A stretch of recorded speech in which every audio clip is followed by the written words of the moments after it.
This is a nation where every coin in our pocket and every bill in our wallet says, "In God we trust." So are we willing to elect someone as president who has as their role model somebody who acknowledges Lucifer? Think about that. Ben Carson stirring the crowd and enraging critics by bringing up one of Hillary's role models, Saul Alinsky, who once pronounced his admiration for the devil. So did Dr. Carson go over the line in evoking a powerful religious image into the campaign? Let's ask a woman who acts as a spiritual advisor to Donald Trump, Pastor Paula White, senior pastor of New Destiny Christian Center. Pastor, good to have you. Thanks for coming in. What do you think of what Ben Carson said? Did he go over a line? It's so good to be with you. Can you just tell me again? I did not hear what you had to say. Ben I'm Carson, so sorry. maybe, my ears that's quite all right. Maybe you didn't hear. We repeated the part of Ben Carson's speech where he mentioned the fact that we say in God we trust on so much of what we do here, when in fact Hillary Clinton's expressed, or at least one of her mentors expressed admiration for Lucifer. Was that statement by Ben Carson a little over the spiritual political line? You know, again, I was not there for Dr. Ben Carson, but here's what I do believe. To say in God we trust is absolutely a correct statement. I wasn't there to hear the full statement of what Ben Carson said, nor the context. I do know Dr. Carson's character. I know that he's a wonderful man.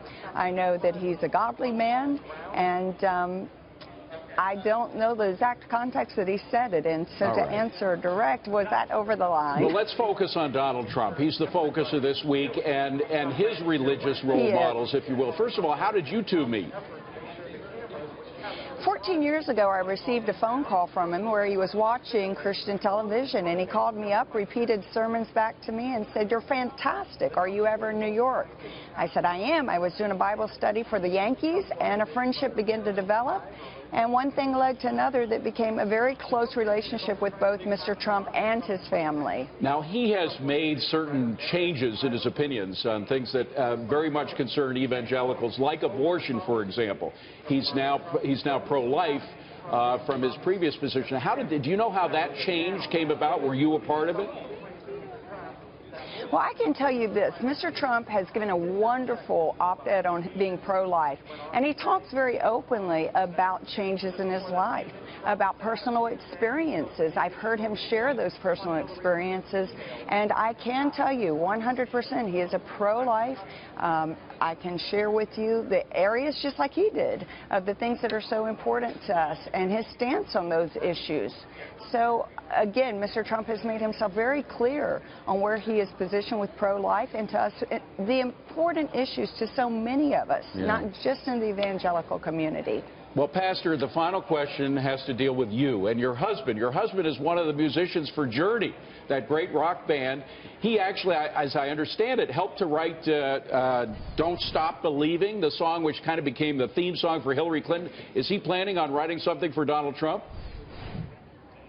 Well, he wrote Don't Stop Believing along with Steve Perry and Neil Sean years ago, based out of his father and his own story when he struggled with music. And in part of that struggle, for 10 years, he was going to give up. And his father said, "No, son, don't stop believing." So he doodles it down in a journal. And then he goes, of course, and gets a phone call after an interview, gets on with the babies. They're opening up for Journey. And one thing leads to another.